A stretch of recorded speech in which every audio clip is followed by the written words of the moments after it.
नमस्कार. महसूलशाहीमध्ये तुमचं स्वागत आहे. एक प्रश्न विचारतो, सरकारी जमीन भाड्याने घेऊन शेती करायची इच्छा आहे का?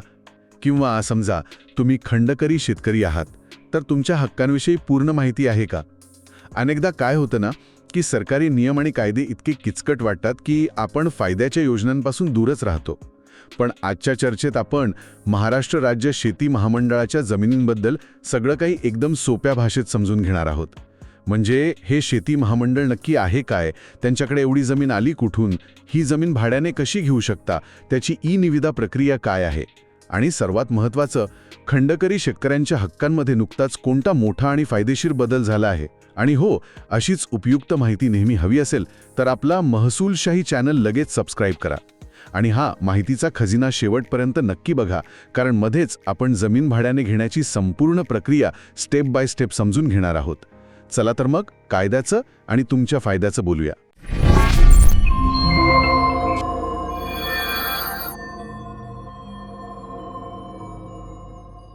हे महाराष्ट्र राज्य शेती महामंडळ नक्की आहे काय आणि त्याची स्थापना का झाली?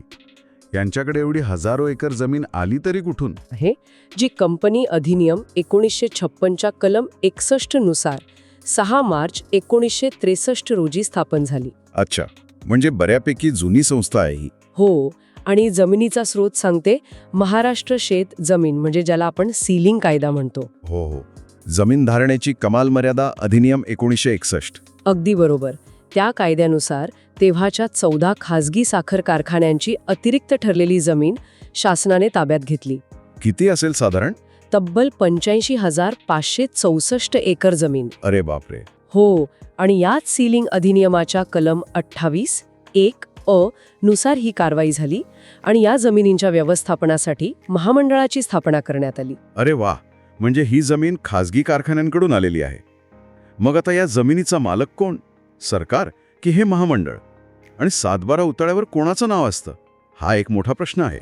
हा सगळ्यात महत्त्वाचा मुद्दा आहे आणि इथेच लोकांचा खूप गोंधळ होतो. बघा, सीलिंग अधिनियमाच्या कलम 28(1) अ 1 नुसार ही जमीन भोगवटा मूल्यावर, म्हणजे ऑक्युपन्सी प्राईसवर महामंडळाला देण्यात आली. भोगवटा मूल्य? हो, त्यामुळे कागदोपत्री मालकी महामंडळाची आहे आणि 7/12 उतार्यावर भोगवटादार म्हणून महाराष्ट्र राज्य शेती महामंडळ यांचंच नाव असतं. अच्छा. इथे एक मोठा गैरसमज आहे, तो मी फोडते. लोकांना वाटतं जमीन भाड्याने घेतली किंवा त्यावर शेती केली की काही वर्षांनी ती आपल्या नावावर होईल, पण हे पूर्णतः चुकीचं आहे. मालकी नेहमी महामंडळाकडेच राहते.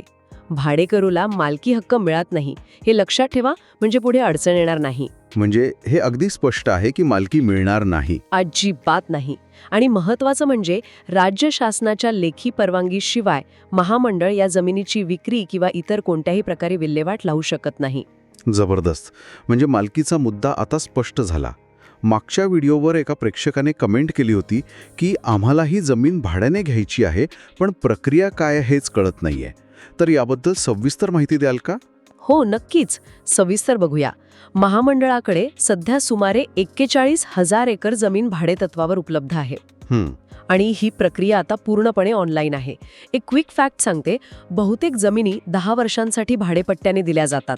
ओके, 10 वर्षांसाठी. हो, आता आपण एक चेकलिस्टच बघूया, म्हणजे सोपं जाईल. पहिलं, पोर्टल तपासा. सर्वात आधी mahatenders.gov.in या सरकारी वेबसाईटवर लक्ष ठेवा. इथेच ई-निविदा म्हणजे ई-टेंडर प्रसिद्ध होतात.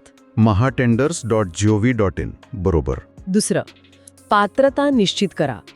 सर्वसामान्य शेतकरी, शेतकरी उत्पादक कंपन्या किंवा संस्था यासाठी अर्ज करू शकतात. तिसरं, कागदपत्र तयार ठेवा. निविदेमध्ये नमूद केलेले सर्व आवश्यक कागदपत्रे आधीच तयार ठेवावीत. चौथं, ऑनलाईन अर्ज भरा. वेळेनुसार आणि अचूक माहितीसह ऑनलाईन निविदा भरा. आणि पाचवं, जे सर्वात महत्त्वाचं आहे, अटी व शर्ती वाचा. अर्ज करण्यापूर्वी सर्व अटी आणि शर्ती काळजीपूर्वक वाचा, कारण त्या बंधनकारक असतात. याबाबत कधी विचार केला आहे का? कमेंट सेक्शनमध्ये नक्की सांगा. आणि अशीच महसूल आणि कायद्यांशी संबंधित सर्व प्रश्नांची उत्तरं मिळवण्यासाठी आपला महसूलशाही यूट्यूब चॅनलला आत्ताच सबस्क्राईब करा. छान. प्रक्रिया तर एकदम सोपी करून सांगितलीत, पण एकदा जमीन मिळाली की किती काय काय करता येतं, म्हणजे घर बांधता येतं का, किंवा आंब्याची बाग लावता येते का? मनमानी कारभार चालतो का? नाही, मनमानी कारभार अजिबात चालत नाही. उलट अडला हरी गाढवाचे पायधरी अशी गत होऊ नये म्हणून नियम आधी समजून घ्या. काय करता येतं ते सांगते. शेतीसाठी आवश्यक गोष्टी जसे की शेततळे, विहीर, बोरवेल, पाईपलाईन या महामंडळाच्या पूर्व परवानगीने स्वखर्चाने करता येतात. अच्छा, परवानगी घेऊन. हो, पूर्व परवानगी आवश्यक आहे. आता काय करता येत नाही हे जास्त महत्वाचं आहे. कायमस्वरूपी बांधकाम म्हणजे घर, बंगला, शेड याला सक्त मनाई आहे. ओके. दुसरं म्हणजे 10 वर्षांपेक्षा जास्त कालावधीची पिकं जसं की फळबाग घेता येत नाहीत. आणि तिसरं, जमिनीचा अकृषिक वापर म्हणजे उद्योग, व्यवसाय, हॉटेल हे तर पूर्णपणे बेकायदेशीर आहे. जमीन जशी मिळाली होती तशीच परत करावी लागते, हा मुख्य नियम आहे. पण एक नवीन शासन निर्णय आला आहे ना, 24 जुलै 2024चा. त्यात 30 वर्षांच्या भाडेपट्ट्याची तरतूद आहे. बरोबर. तो निर्णय गैरशेती प्रयोजनासाठी आहे, म्हणजे मोठे उद्योग किंवा प्रकल्पांसाठी. त्याची प्रक्रिया पूर्ण वेगळी आहे. सामान्य शेतीसाठी तो लागू नाही. हे लक्षात ठेवलं तर मोठा फायदा होईल. आता सर्वात जिव्हाळ्याच्या विषयाकडे येऊया, खंडकरी शेतकरी. यांच्यासाठी काहीतरी महत्त्वाचा बदल झाला आहे असं ऐकलंय. हे खरं आहे का? हो, ही एक ऐतिहासिक आणि खूप महत्वाची सुधारणा आहे. एक किस्सा पाहूया.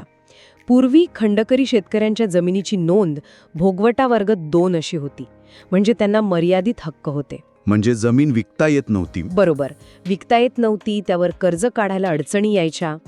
पण 29 नोव्हेंबर 2023 रोजी मंत्रिमंडळाने एक ऐतिहासिक निर्णय घेतला.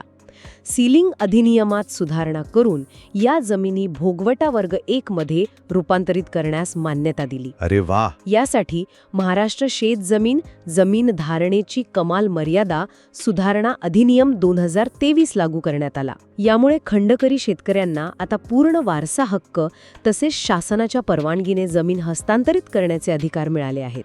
हा त्यांच्यासाठी खूप मोठा कायदेशीर विजय आहे. वा, भारी माहिती दिलीत. ही टीप ऐकल्यानंतर तुमच्या गावातल्या खंडकरी शेतकऱ्याला ही माहिती देणार का? कमेंटमध्ये सांगा आणि लाईक करायला विसरू नका. सगळं ठीक आहे, पण या जमिनीवर सरकारचा काही अधिकार असतो का? म्हणजे सरकारला गरज लागल्यास ही जमीन परत घेता येते का? हो, नक्कीच. कलम 28(1) अ च्या पोट कलम 3 अ नुसार सरकार सार्वजनिक प्रयोजनांसाठी म्हणजे ग्रामपंचायत, पाणीपुरवठा योजना किंवा प्रकल्पग्रस्तांसाठी महामंडळाकडील जमीन कधीही घेऊ शकते. याचं काही उदाहरण आहे का? हो, आहे ना. नुकतंच अहमदनगर जिल्ह्यात 11 ग्रामपंचायतांना विविध कामांसाठी 62.99 हेक्टर जमीन देण्यात आली आहे. अच्छा. त्यामुळे एक गोष्ट लक्षात ठेवा, कोणत्याही व्यवहारासाठी किंवा अकृषिक वापरासाठी महसूल विभागाची परवानगी अनिवार्य आहे.